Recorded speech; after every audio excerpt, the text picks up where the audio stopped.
You're welcome back. You're still watching Business Incorporated on Channels Television. Well, Kenya is the net importer of wheat, maize, and fuel from Ukraine and Russia.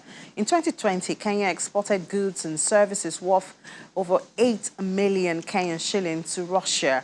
Global wheat prices have gone up from 345 US dollars per ton to 460 US dollar per ton over the last few days. Well, Kenya relies on both Ukraine and Russia for wheat in the second half of the year because other regions such as Argentina and Australia harvest in December. This means that Kenya will most likely feel the economic hit as a net importer if the crisis persists. Well, we have the head of policy at Kenya Association of Manufacturers for Research and Advocacy, Job Wajohi, joining us from Nairobi to give us up to date and what are their plans. Hello, Job. Good afternoon. Good afternoon. How are you? Great. So it's about a week now since the crisis started. Has it affected the price of wheat and some other commodities that you import from both Ukraine and Russia? Yeah, indeed, I have to note that the crisis is a tall order on our importation bill because as manufacturers, we normally import about 80% of some of these raw materials from Russia and Ukraine. When you're talking of the wheat, sometimes the barley, the corn, you find that we import in high intensity. The challenge at the moment is that in the last 1 or 2 weeks, we have seen an escalation of the price. As you mentioned, we have seen per ton increasing from 345 US dollars, about 460. And we foresee a situation where we are likely to get to 500 per ton.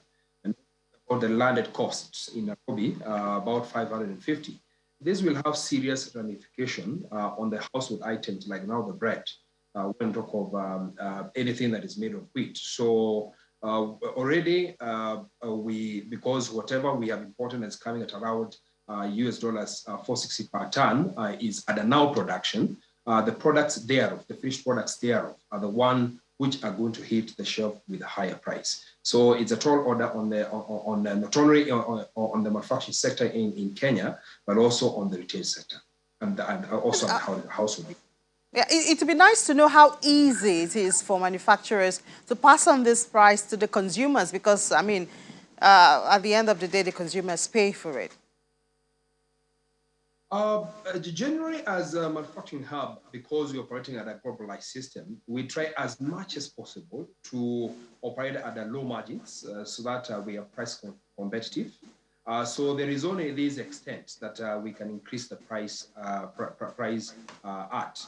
At the same time, there's this margin, probably 4% or 3% that we can retain as manufacturers so that we remain afloat. So it's a question of trying to balance between the margins that the manufacturers can make and the low that they can go as far as the margins are concerned before a decision is made of passing over the extra cost to the end consumer.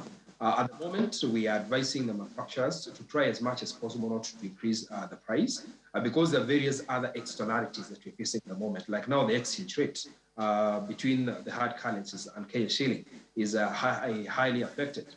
We're talking of the oil, the fuel. US dollar per barrel is 100 US dollars going forward. So we don't want to compound the problem further for Kenyans. So we're asking the manufacturers and also other players along the supply chain and the value chain to try and restrain themselves to certain margins so that we don't offload too much burden to the Kenyans. At the same time, this can lead to inflation. It can lead to lower standards of living and high cost of living. So as manufacturers, are you exploring other sources?